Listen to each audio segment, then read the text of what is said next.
Please welcome to the stage, Demi Lovato.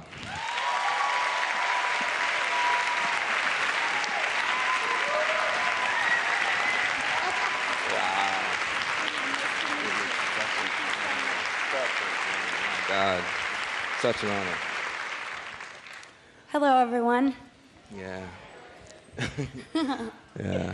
Thank you for your kind remarks. I heard that, and you said I was already a legend, and I was like, oh, you're so sweet. Well, it's kind of true. Thank you. Now my hands are shaking. Did you get a chance to hear any of the... Yes, Yeah. I did. How did that strike you, listening to her? First of all, I think that she's so incredibly courageous for coming out and speaking about the things that she believes in, and that she was there whenever it happened, that she was putting her life on the line. Little did she know that it would turn into what it did. But she was so brave and so courageous for standing up for what she believes in, and I commend her for her honesty and her bravery. Well, I think it was incredible, and hopefully the rest of them will heal up enough so they can also talk, I think. Absolutely. Trauma can be very, very powerful, and the fact that she's able to get up on this stage right after the fact is just unbelievable to me. Yeah, absolutely. And, you know, one of the things that I admire so much about you is, you know, you've been somebody who's been willing to stand up to bullying and this kind of thing. And I feel like for a lot of us, part of why our reaction to Trump has been, you know, so emotional is because for some of us who grew up being bullied, it's almost like, well, now, you know, now the bully won, you know, and that kind of thing. And it's almost like you regress back to that childhood of like having that kind of stuff. Why have you taken on bullying, you know, and made that such an important part of the many things that you're focused on?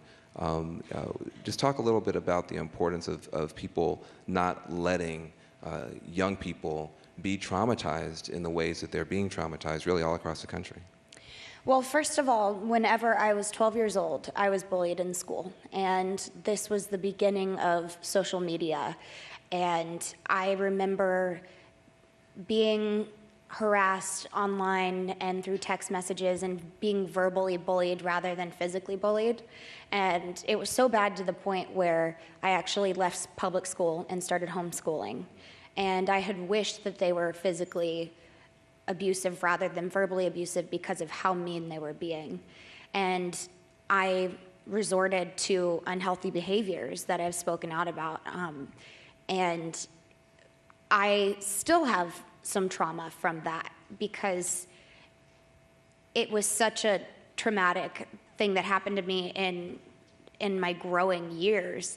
And so I know what it's like to be so depressed after being bullied that you have thoughts of suicide. I know what that's like. I know what it's like to harm yourself after that because you don't feel like you fit in because of how mean people are being. I know what that's like. And when I had a platform to speak out against it, I wanted people to know that bullying is not okay. It's not, because your friends are doing it, it doesn't make it cool.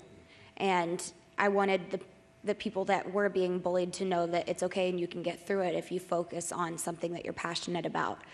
For me, it was music, and that motivated me. And I'm here today because it made me stronger, and I wanted people to know that you could become stronger through it. Yeah, beautiful. You know, it's such a continuum. You know, you have the Nazis and these people who are bullying. You have, you know, things that happen to people on the job where they're harassed off the job because they're female or because of this, you know, all the way down to, like you said, that grade school level where people are forming their identities. And you can get hurt as a child. And, you know, I'm, you know, in my, you know, 40s, and I still have, you know, stuff to deal with from those things. You know, but you're somebody who just, you're so passionate about equality. You know, not just the bullying piece, but the equality piece. And you've taken stands. I mean, your Twitter. I mean, in the wake of what happened, I printed out some of your tweets if I can find them. You know, you tweeted out, "My heart is broken. No matter how uncomfortable it is, We must pay attention and we must speak out against hate, racism, and violence that is overwhelming our country today. I beg of the evil to let go. Stop the hashtag, stop the hate. This is tougher stuff than we got from the White House, frankly. Yeah. So give her a round of applause for that, just, just for that. And that saddens me as well. What? That saddens me as well, that's more than the White House gave us. Yeah, well, I mean, it makes a lot of people sad, but also I think that, I was on TV today with David Axelrod, who was, in the White House, and he was saying we're going to have to stop now talking about being disappointed in the president and wanting the president to do this. That it's not going to happen, and it's really going to come back to people like us. Most people who have a fraction of the fraction of the fraction of the platform that you have don't take the kind of risks that you take. And I know it can't be easy because other celebrities don't do it. Other celebrities won't do it. Help us understand, again, everybody plays a different role. She's a frontline person, I'm on TV, you're an entertainer, other people here do other things. So, it's all of us have a role to play in this ecosystem. But in the role that you play, what is, making you do this? And why do you do this? I know you have your personal thing, but you know what? A lot of people have their personal thing. What are you seeing out here in society that's bothering you so much when it comes to racism that you're speaking out? It just hurts to see so much pain and suffering that people are having to deal with. It's not fair. And I feel like if you don't use your voice, especially with the platform that I have, you're being a bystander. Bystanders are just as guilty as the people that are causing this crisis. And it doesn't matter how many people or how many people you're going to reach to. If you have a voice, which we all do, especially as Americans, it's our duty and for us to speak up and to say something. And it can be frustrating, of course, when you don't see people speak out because they're afraid of losing fans or they are afraid of supporters and not supporting them anymore. It can be extremely frustrating, but as long as we continue to fight the good fight and raise our voices and let our neighbors know, be kind to the people that you meet at the grocery store, the pizza guy that comes to your door, not judging him for his skin color or his sexual orientation or his gender. It's so important that we continue to spread love and positivity so that we unite this country when, unfortunately, leaders aren't uniting us themselves. Beautiful, beautiful.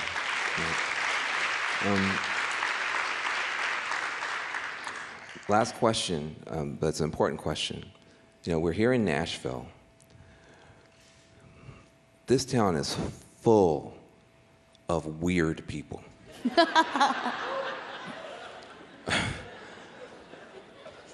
I mean, seriously. And, creative types, artists, singers, musicians, poets, intellectuals. I mean, they call Nashville the Athens of the South because there's so many universities here. I mean, this is an extraordinary town, and there's 100 new people coming every day. You're an artist. You somehow found a way to turn that pain into a global, platform and beyond. You heal people you're sleeping. Spotify is using your voice to make people's lives better. You got an army of artists sitting out here. Can you talk to them as an artist, just forget the politics, just as an artist, the importance of you living your life, you telling your story, you singing your song, and then talk to us about then how you can use that for good. But just as one of our most celebrated artists, talk to these artists. To all artists out there that are listening, music is an escape for people, and you already know that. But for those who don't know, music is an escape. It can transport you to somewhere else, and every time I go on stage, I say a prayer that my music will inspire somebody and that my music will help somebody escape for an hour and a half. to forget about the troubles that are going on in their lives and to just have fun, to either have fun or to feel. I wouldn't be alive without music. Music is what got me through some of my darkest moments, whether it was me listening to other artists or me creating it. Music is what got us through the Great Depression. With jazz, it's something that is so crucial to healing, and any type of art, whether you are a painter or a poet. Your expression inspires people and it helps people. And this is a time in our country and in our world where we really, really need that. And that's why it's important to keep music and keep art in schools, and whatever I can possibly do to help somebody get through a tough period in their lives or to create a wonderful memory, I want to be able to help somebody create those memories to it. People, though, are scared. Yeah. They are scared to put their poetry out there. They're scared to finish that book. People are scared. You must get scared. You know artists get stuck. Frankly, some of the reason we're in this situation right now, we got artists in here not doing their job. And, encourage them somehow. I mean, how do you do it? You're so prolific. I've been working on the same book for a while. I'm working on a book as well. Okay. And I'm speaking about things that I've never spoken about before. It's so important, though. It's so important because I know that it's going to help an audience that needs a voice. Trying not to speak about what I'm going to speak about, but it's important that somebody has somebody to look at and to see them come through the other side and say, you can get through this, you can live a happy, healthy life no matter what trauma you've had. And to the artists out there that are struggling to finish their projects because they're afraid of what people might think, they're afraid of putting it out there on the line and being honest and vulnerable. To become a true artist, that's what you have to do. You have to be vulnerable and you have to put it out there on the line because that's when you're going to relate to somebody. That's when you're going to help somebody get through their darkest moments. And just know that it doesn't matter how many people you reach. I pray before every concert that I inspire somebody, and that it doesn't matter if it's thousands of people, if it's 100 people, or if it's one person in the audience. As long as I inspire one person, then I'm doing my job. And that's what you can do with your art. You can help people. And just remember that when you're struggling, when you're indecisive whether or not you should release certain things. I have a song called Warrior and a song called Father, and those were two of the most difficult songs for me to write. But they were extremely important to me, and I've had fans come up to me and say, thank you so much for writing this. The song about your dad helped me get through my issues with my father. The song about Warrior helped me get through my issues with trauma. And it's just so important that you're able to open up and be there for other people, because you never know the impact that you're going to have on somebody's life. Demi Lovato, beautiful. Thank you. I'm honored to meet you too. Thank you so much. And we'll be back.